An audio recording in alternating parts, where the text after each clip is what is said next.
Hola, hola. Hoy les quiero enseñar una parte muy importante, ¿sí? Esta vez con escritura, haciéndoles quizás un repaso de lo que les enseñé en el video pasado, ¿sí? Ahora, quiero leerles esta escritura que explica muy bien lo que sucedió con Lucifer allá. ¿Por qué no lo eligieron a él? Aquí dice, y yo Dios, el Señor, le hablé a Moisés diciendo, ese Satanás a quien tú has mandado en el nombre de mi unigénito es el mismo que existió desde el principio. Y vino ante mí diciendo, heme aquí, envíame a mí, seré tu hijo y redimiré todo el género humano, de modo que no se perderá ni una sola alma, y de seguro lo haré. Dame pues tu honra. Pero he aquí mi hijo amado, que fue mi amado y mi escogido desde el principio, me dijo, Padre, hágase tu voluntad y sea tuya la gloria para siempre. Eso dijo Jesucristo. Pues por motivo de que Satanás se rebeló contra mí y pretendió destruir el albedrío del hombre que yo Dios, el Señor, le había dado, y que también le diera mi propio poder, hice que fuese echado abajo por el poder de mi unigénito. Y llegó a ser Satanás, sí, el diablo, el padre de todas las mentiras, para engañar y cegar a los hombres y llevarlos cautivos según la voluntad de él, sí, a cuantos no quieran escuchar mi voz. Entonces, aquí en esta escritura, se encuentra la respuesta de por qué no se eligió a Lucifer. Yo le voy a resaltar aquí en el 3, por motivo de que Satanás se rebeló, uno, y pretendió destruir el albedrío del hombre. 2, que yo, Dios el Señor, le había dado y que también le diera mi propio poder. 3, hice que fuese echado abajo por el poder de mi unigénito. Entonces, se rebeló, pretendió destruir el albedrío y quería el mismo poder de Dios. Pero me quiero enfocar entonces en el segundo. El albedrío es una de las razones que le pesó mucho a Dios para no elegirlo a él como ese Salvador que requería el plan de salvación. ¿Sí? El albedrío. ¿Y qué es el albedrío? Fíjense, vamos a ir a la guía para el estudio de las escrituras que les voy a mostrar aquí, a ver qué es eso del albedrío. El albedrío nos lo dice aquí que es la facultad y el privilegio que Dios da a las personas de escoger y actuar por sí mismas. Facultad y privilegio dado por Dios a nosotros para elegir y actuar por nosotros mismos. ¿Sí? Nos lo dio Dios. ¿Y qué pretendía Satanás o Lucifer, como se llamaba? Pretendía destruir el albedrío que Dios nos dio. Es decir, entonces se rebela contra Dios porque pretende destruir algo que nos ha dado Él mismo. Ahora bien, ¿y por qué es tan importante esto del albedrío en el plan de salvación? Recuerden lo que les expliqué. Nosotros teníamos que dejar la presencia de Dios y venir a la tierra y ser probados aquí en la tierra. ¿Y cómo vamos a ser probados si no tenemos esa facultad del albedrío? No podríamos ser probados. Ahora bien, les voy a dar un ejemplo de lo que Lucifer quería con nosotros aquí. Lucifer quería algo como una dictadura, ¿sí? Les daré quizás un ejemplo de algunos países. Quizás a algunos no les guste, pero voy a darles ese ejemplo. Por ejemplo, en Cuba, allá hay una dictadura, ¿sí? ¿Cierto? Por ejemplo, allá las personas tienen que comer lo que el gobierno dice que coman. Ustedes, según la definición y lo que enseña el plan de salvación, esto que Dios tanto defendió, que es el albedrío, alguien podría decir entonces que las personas allá en Cuba tienen libertad si no pueden elegir qué comer. Si quieren comerse una hamburguesa no se la pueden comer porque quizás, estoy dando un ejemplo, sí, recuerden, lo estoy suponiendo. Pero sí sé que allá en Cuba la gente no puede comer lo que quiera, pues sí, algunos alimentos. Pero eh, entonces las personas no son libres, no tienen el pleno uso de su albedrío. Y algo así es lo que quería hacer Lucifer, ¿sí?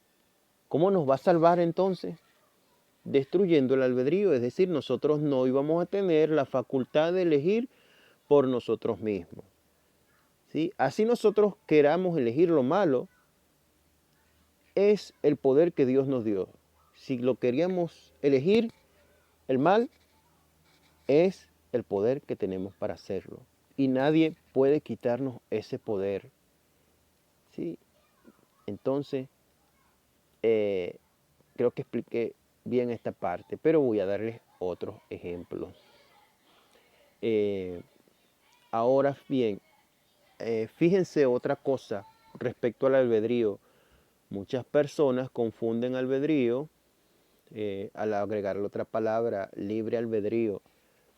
Libre albedrío no existe, existe es el albedrío, ¿sí? Y quiero agregarle algo más al albedrío y es responsabilidad. Dios nos dio ciertamente el albedrío para elegir, ¿sí? Pero junto con el albedrío tenemos otro poder también que es la responsabilidad. Es decir, que lo que nosotros hagamos, alguien tiene que pagar por eso que hagamos. O lo que sea que hagamos va a tener consecuencias. Y alguien tiene que pagar esa consecuencia. ¿Se entiende esto? Voy a explicarlo. Por ejemplo, hoy día hay muchos movimientos. Y entre esos movimientos está uno que pretende imponer una ley para legalizar el aborto. ¿Sí? Lo estoy explicando para que alguien no se vaya a ofender si está de acuerdo con el aborto. Yo personalmente no lo estoy, pero voy a explicarles el por qué. Recuerden, el albedrío tiene el poder también de la responsabilidad y alguien tiene que hacerse cargo de las consecuencias de las decisiones. Entonces, con esto del aborto, las personas, esas personas que se movilizan para querer legalizarlo, pretenden destruir la vida que va a nacer. Ahora bien, recuerden, en el plan de salvación, nosotros, recuerden, les recuerdo lo pasado que les enseñé, Dios quiere que cada uno de sus hijos venga a la tierra. Y la manera de venir a la tierra es por medio del nacimiento. Es decir, que cada persona tiene el privilegio dado por Dios de venir y nacer en la tierra y tener su cuerpo de carne y hueso y de ser probado. Si Dios ha dado ese poder, nadie debe quitarlo. Nadie. Porque el que mata a otra persona, ¿sí?, está en contra de Dios. Es como lo mismo con el albedrío. Dios dio el albedrío, Satanás pretendía destruirlo y Satanás fue echado de los cielos porque o no se eligió, se rebeló y fue echado de los cielos porque pretendía destruir el albedrío. Entonces sucede lo mismo con la vida. La vida aquí en la tierra es dada por Dios y nadie debe quitarla. Hay un mandamiento respecto a eso, ¿sí? Para esclarecer. Dice que no se debe matar a inocentes. Inocentes. No se debe matar a nadie inocente. Y en este caso, un bebé, alguien que todavía le falta para nacer, es alguien inocente. No puede defenderse. ¿Sí? y asesinar a un bebé está mal dentro del plan de salvación, ¿sí? Porque en pocas palabras, según lo que explico aquí, una persona que asesina a un bebé que está en el vientre está ahí en contra del plan de salvación, al negarle la vida a alguien que viene a ser probado también para ver si elige a Dios o no lo elige. Pero esa va a ser, debe ser su voluntad y debe nacer, ¿sí? Ahora bien, pero no es de este punto el que estoy hablando, pero es dándoles un ejemplo de las consecuencias. Ahora bien, las personas que quieren seguir con este movimiento pueden hacerlo, pero como les dije, les hablo de la responsabilidad. Hay un mandamiento que dice que no se deben matar seres inocentes. Y si una persona de esta mata a seres inocentes, eso debe traer una consecuencia, ¿sí? Quiero aclararles aquí que cuando Dios da un mandamiento, Dios no es el que castiga. Dios no es el que castiga. Nos castigamos a nosotros mismos porque Dios, sus mandamientos son advertencias. Advertencia, si haces esto te va a pasar aquello. ¿Le suena familiar eso? ¿A quien no? Quizás en su adolescencia más de uno ha pasado por eso con sus padres, que les han dicho, hijo, no vayas a esa fiesta. Hijo, no vayas a esa fiesta porque ahí beben, ahí hacen esto, hacen aquello, pero como uno es joven y quiere disfrutar la vida, uno va a la fiesta. ¿Y qué sucede en la fiesta? Bueno, licores, drogas, mujeres, hombres, todo junto, desorden total, y llega la policía y resulta que hay una banda ahí de locos ladrones o asesinos, o bueno, unos locos ahí. Y desenfundan pistolas y se caen a plomo limpio con la policía. Y ¡bam! Me dan a mí por haber ido a esa fiesta. Quedo vivo y mi mamá me va a ver al hospital.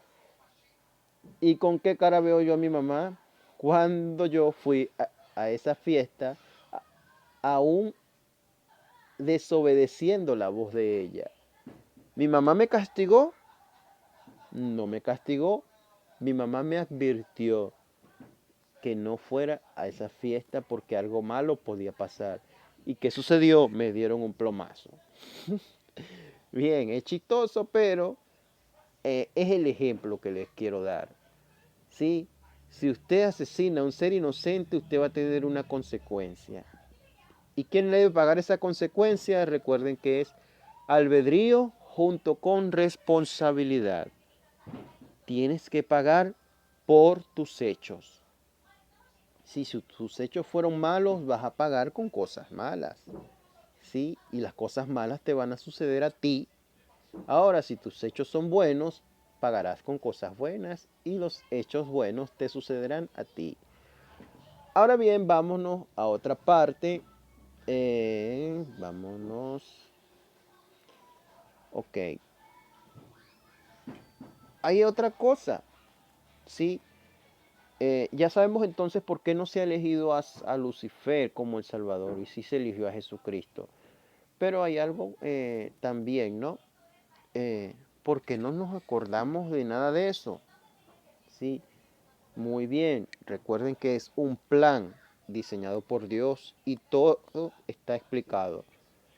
No nos acordamos de nada por la sencilla razón de que nosotros, antes de nacer, pasamos por algo que se le llama un velo del olvido.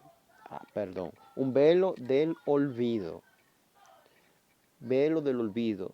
Y al pasar por el velo del olvido, por supuesto y obvio, que se nos va a olvidar toda nuestra vida antes de nacer. Y vamos a empezar aquí en la tierra desde cero. Como una computadora cuando la compramos, en blanco totalmente. ¿Sí? Se nos descarga el software y empezamos a procesar desde que nacemos aquí en la tierra. Y abrimos nuestros ojos. Y empezamos a ver la vida. Desde ahí, desde que nacemos, con nuestro cuerpo de carne y hueso. Cada quien tiene ese privilegio y no debe quitársele a nadie, no debe negarse, pues Por supuesto que este es un tema controversial, esto del aborto, ¿sí? Y es complicado, pero no es de eso de lo que les estoy hablando, sino del plan de salvación. Y es una creencia mía respecto a esto, ¿sí? Es una enseñanza, recuerden, que les estoy dando.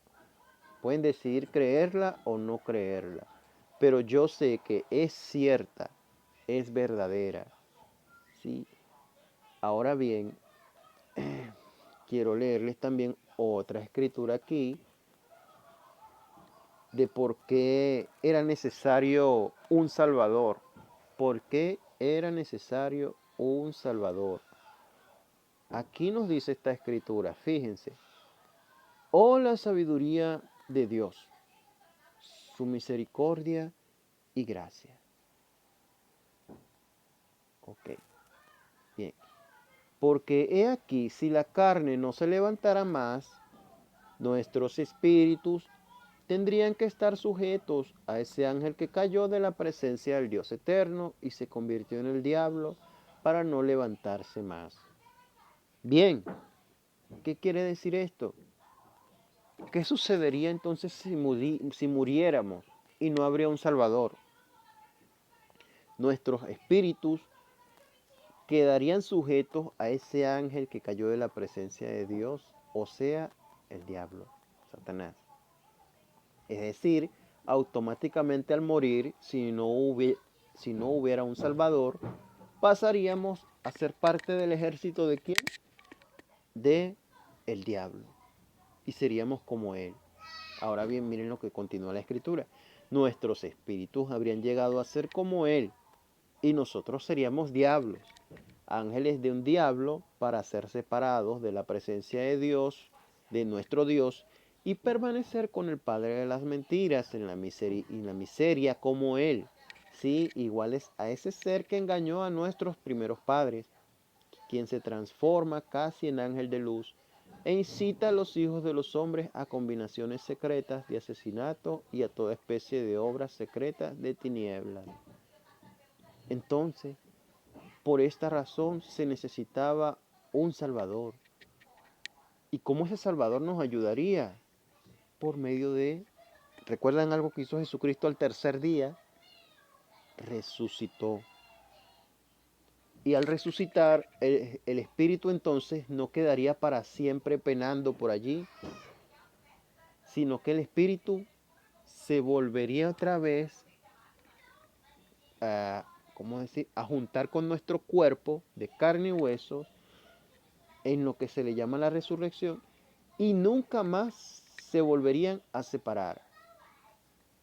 Eso gracias a la resurrección de Jesucristo, pues las Escrituras dicen que Él es el primero de los que resucitan. Es decir, que después de Jesucristo, por el poder de su resurrección, todos vamos a resucitar, a tener nuestro cuerpo de carne y hueso otra vez junto con nuestro espíritu. Pero entonces esto va a ser algo que le voy a hablar en otro tema, ¿sí? En lo que se refiere a nuestra vida aquí en la tierra. Pero les estoy dando un adelanto para que entiendan por qué era necesario un Salvador. ¿Sí? Entonces, con esto de hoy, pido disculpas porque el día de ayer, los domingos es que estoy subiendo los videos, pero ayer no me dio tiempo. Así que bueno, hoy les dejo el videito. Y, y les pido entonces que me sigan para que puedan seguir aprendiendo más acerca del plan de salvación. Recuerden, estoy dándoles apenas las primeras partes del plan de salvación. Esto es muy largo. No quizá tan largo, sino un poquito complicado. Y como es complicado, recuerden que Lucifer o Satanás, eh, él quiere que no aprendan esto. Pues es, como dice aquí la escritura, él quiere que seamos miserables como Él, iguales a Él. Y esas cosas vamos a llegar a ser miserables si no aprendemos acerca del Señor y si seguimos siendo ignorantes de las cosas del Señor. Porque si somos ignorantes, de ninguna manera vamos a llegar a la presencia de Dios de nuevo, que es lo que nuestro Padre Celestial quiere. Pero si aprenden estas cosas, ustedes van a saber muchas cosas que los van a acercar a Dios, van a entender a Dios y lo van a conocer, y van a conocer también a su Hijo Jesucristo, y van a entender mucho. Y al entenderlo, ya no van a estar quejándose tanto como lo hacen muchos, que se quejan y hablan mal de Dios. Yo lo que quiero es enseñar y abrirle los ojos a las personas para que entiendan muchas cosas. Y el plan de salvación les abre los ojos y les enseña mucho. Y yo quiero enseñarles, ayudarles. Así que entonces les pido, síganme, ¿sí? Allí abajo, denle la campanita para que reciban la notificación cuando suba más videos. Y como ya les dije, cada domingo voy a subir los videos. Entonces, les invito para el próximo domingo, para el próximo video. Y esta semana voy a también a subir quizás otro video explicando algunas escrituras o algunas otras cosas. Para para que esto me ayude en esto del plan de salvación, para que ustedes lo entiendan mucho mejor. Así que entonces les espero en la próxima. ¿Sí? Chao, chao.